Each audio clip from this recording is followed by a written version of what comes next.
Story 1. I worked for a fireworks company in college. This is my boss's story. He was heading to a show with all the fireworks in the trailer. He had to go through a wait station on the interstate due to the cargo and federal regulations. He got pulled over for an inspection, which wasn't a problem. He had the paperwork in line. Well, the inspector found a problem. The fire extinguisher wasn't properly secured. Not that it was missing, just not secured. My boss jury-rigged it to be secured, but it didn't pass to the inspector's liking, and the inspector demanded my boss leave to get the right bracket, but had to dump the trailer. Since my boss had a show to get to, it was going to be a problem. My boss persisted, but the inspector wasn't moved. So my boss offered to comply. Since the inspector would have forced my boss to drop the trailer, he made it an immovable bunker. This means, according to federal regulations, there is not supposed to be a road within at least 500 feet. I believe that the number in the story is a little old. As stated, it was at a way station on the interstate, so my boss demanded the interstate be shut down for the 3 days it would have forced him to get the part. The regulation about the fire extinguisher is a safety regulation, so you would expect the inspector to understand. Well, let's just put it this way. The inspector thought my boss's jury rig met the requirement after that conversation. Story 2. This was my first security gig right out of the military. It was a good starter job for security work. It was access control at a medium-sized aircraft engine factory. A friend of mine worked in human resources there, but he also held the title as head of security, so he offered me a job and I accepted. One of the biggest rules was ID checks. Apparently, a few years prior, a couple of people had gotten in with photocopied IDs. So after that, we had to physically check that the ID was plastic. We did this by touching it. Now, do access control enough and you start to memorize people. We didn't check those IDs by touching them because we knew them, and if they had been fired, we would have gotten a notice. Well, that angered the head of human resources, so she set some new rules. She wasn't the head of security, but security fell under human resources, so she kind of was. All IDs must be checked, no exceptions. No non-employee is allowed through the gate without a notice signed by her or the head of security, and it has to be submitted 12 hours prior to their entry, like for people scheduled for interviews. Visitor badges assigned without prior approval can only be done for normal delivery like the post office or delivery companies. Anyone who violates it will be reported by security to human resources for a security violation. That was fine and dandy. We really didn't care. Everything went smoothly for about a month until that one day. Here she comes to the gate, but she isn't driving. Her husband is. It is raining, and I mean flood level raining. I asked her husband for his ID, and he said he didn't have one. She saw where this was going and tried to stop me. He was only there to take her in because it was raining, and she didn't want to walk from her car to the building and ruin her outfit. That's when I threw the rules back to her. I didn't have a security notice for him, so I couldn't assign a badge and couldn't let him in. She tried the, but it's only 100 yards argument, which again I reminded her of the rule she set down. She actually said, "Well, I'm your boss." Technically she wasn't. "We are going in anyway," to which I replied again about her rule that any breaches of policy must be reported as a security violation. So there she is, dressed to the nines, forced to walk, without a jacket, to the building, 100 yards, in the rain to get to her office. Why didn't we lend her a security rain jacket, you ask? Because she said there wasn't enough money in the security budget to buy them. Later that day, she modified the rules so that on drop-offs, security has full discretion to allow someone entry for that purpose. We also got our rain jackets 2 weeks later, and she never bothered security again. Story 3. A relative of mine dates an emergency room doctor. It was a typical slammed evening, and a lady arrived with a non-urgent, non-personal area problem. All treatment rooms were full. The doctor suggested that she have a seat in the hallway, and they could probably get her taken care of fairly soon. She started complaining about being in the hallway and used the term Health Insurance Portability and Accountability Act. That was all it took. The doctor said, "No problem. Have a seat in the full waiting room, and we'll get you a room when we can." The patient said, "Doctor, I'm actually comfortable being seen in the hall." He replied, "But now I'm not comfortable with it." She was there for 6 hours before a room was available. Story 4. This happened 20 years ago, after I had just turned 18 and during my first adult job as a cook in a franchise that has a very creepy clown as a mascot. After working there for 6 months, I decided that I preferred to work as a bartender. So it was known that I was looking to find some other job in a bar. This is a bit relevant to what happened. So, I was supposed to clock out at 4 p.m. As soon as my shift ended, I punched my card. Yes, we used to punch cards back then, and I was on my way to change clothes so I could leave. As I was leaving the kitchen, a big group of customers, like 10 or 12, walked into the store. So one of the managers demanded that I stay to help. Note, she did not ask if I could help. She demanded that I help even though I had already clocked out. Being 18 and nice, I agreed to stay to help. Around 20 minutes later, and I was still in the kitchen with several orders still to do. So I was complaining to the second manager, who was also working in the kitchen at the time, that I really needed to go. For some reason, the other manager, the one that demanded that I stayed to help, overheard my complaint and started yelling at me that I am useless and that I should be grateful that I have a job and that I shouldn't say these things as she knows I am searching for another job and she could fire me on the spot. Mind you, she was not working in the kitchen. She just entered the kitchen to grab some stuff, so I told her that I had already finished my shift and I was not getting paid for the extra time I was there, and that I was already late for the plans I had. So she yelled at me, "If you want to leave now, you might as well quit." Cue malicious compliance. I followed her instruction to the letter. I told her, "Yes, I want to leave now," so I quit. I took off my shirt and pants as they were company issued and went to pick up my stuff wearing only my underwear. Even after picking up my clothes, I didn't bother to get dressed, just walked out of the front door in my underwear. My shoes were also mine, so I was not barefoot. I walked to my car, where I put on the rest of my clothes. This happened in full view of the customers as the kitchen is in direct view of the whole store. She was dumbfounded, and some customers even clapped and cheered because they heard how nasty she was being with me. Later, I found out that she was reprimanded by the owner probably because everything happened in view of customers, and I even got a small bonus on my last paycheck. Within the next couple of weeks, I found a bartending job that I kept for a few years. So in the end, everything was for the best.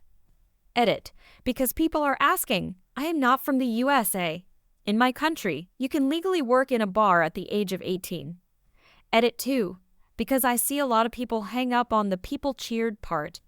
When I left, the customers that were there told me that I did the right thing and clapped. I didn't say that I got a standing ovation, and I never said everyone. I just said some people.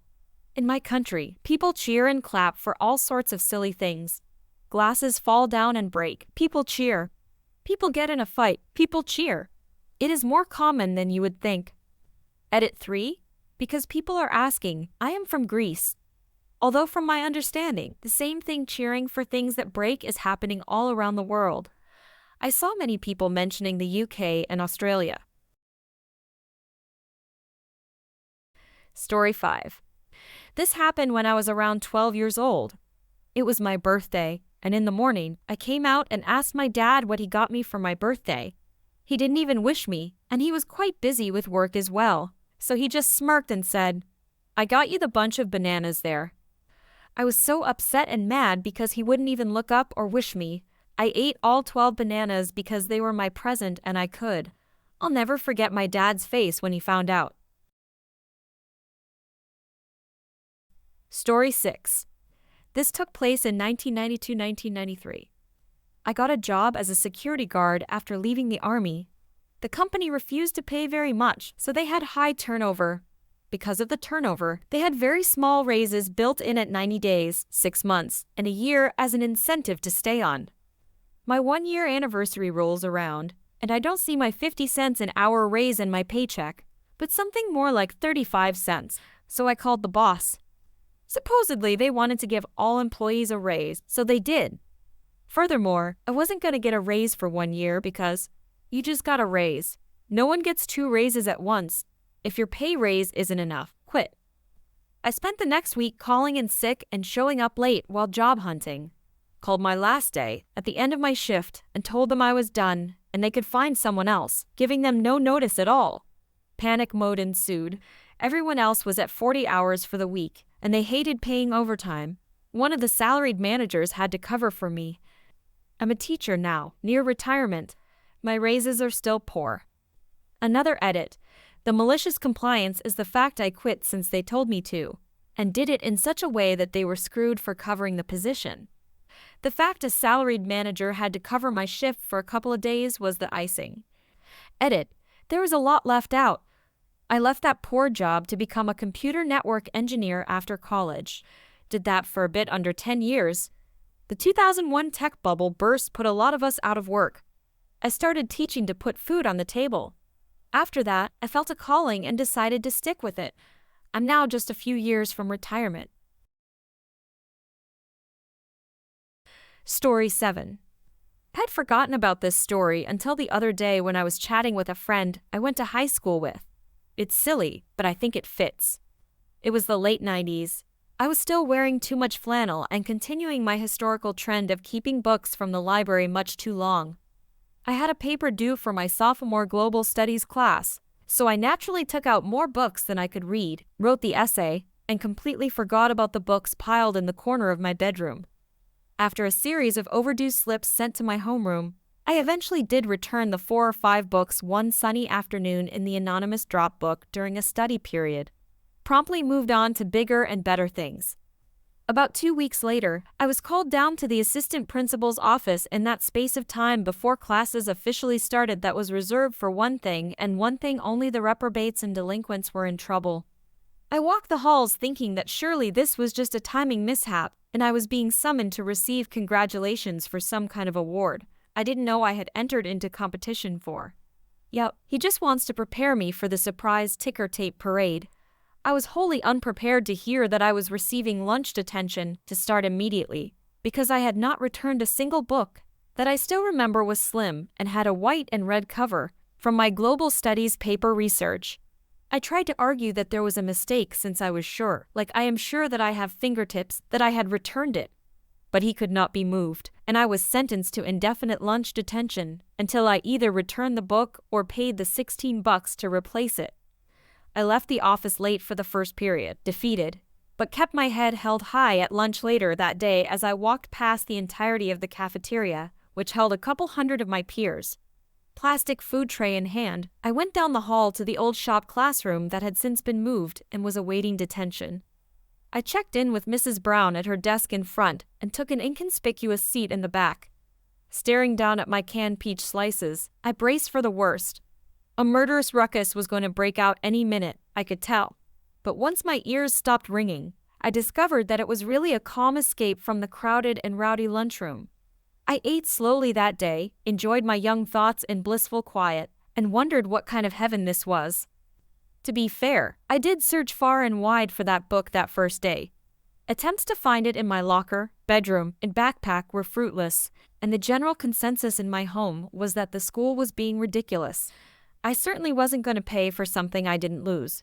So the next day, considering my brief brush with the law and the invisible stain already attached to my reputation, I went armed with a book and my lunch past the maddening crowds to the detention room. I sat there, day after day, for nearly 2 months of lunches. In retrospect, to this day, those remain some of the most relaxing lunch breaks of my life. I had around 40 solid minutes to recharge in mostly complete silence with my reasonably priced lunch and whatever book I was currently reading. I had to recount my origin story a few times since no one could figure out how the quiet bookworm of a girl who had never been in trouble before had landed in the wilds of detention, but I was mostly left to my own devices in this newly found peaceful retreat. I was friendly with Mrs. Brown, who had worked for the district of my small town since I was in elementary school, and even hooked her up with a Sweet Horse Whisper poster that she loved from my family's mom and pop video store. She must have felt bad for me because somewhere around the 1-month mark, she started up a collection to cover the cost of the book. She added the initial donation, but teachers who would stop by to chit-chat would add loose change to it, and the race to buy my freedom was on. After a few weeks, she handed me just under $7. My love of solitude was no match for the guilt of carrying around that money, or my mom, who had just started a new job in the school district. So, with a heavy heart, I paid in full for the missing book and went back to my old lunch table in the thick of the action. Months later, during the last week of school, I was called down to the library at my convenience and with sweaty palms forced myself to face the music over what was inevitably going to be yet another overdue book at the end of the day. Well, lo and behold, the end-of-year inventory check had located the book as waylaid in the wrong section of the library. I received a few sheepish looks from the librarians as they refunded the money and apologized in a backward way that still made me the bad guy, as overdue books are the real blemish on one's character. So how were they to assume that I didn't lose the book? Remember my mom's new job in the school? Well, she just happened to be walking by the library just as I was finishing up. And to say that she laid into them is far too extreme sounding. But she did scold some stern-faced librarians into giving me a proper apology. She also demanded that they look into reforming their system, and, my favorite part, take the proper measures to expunge my record. She was very concerned about me carrying around the albatross of false accusation apparently. And just like that, my life of crime was over.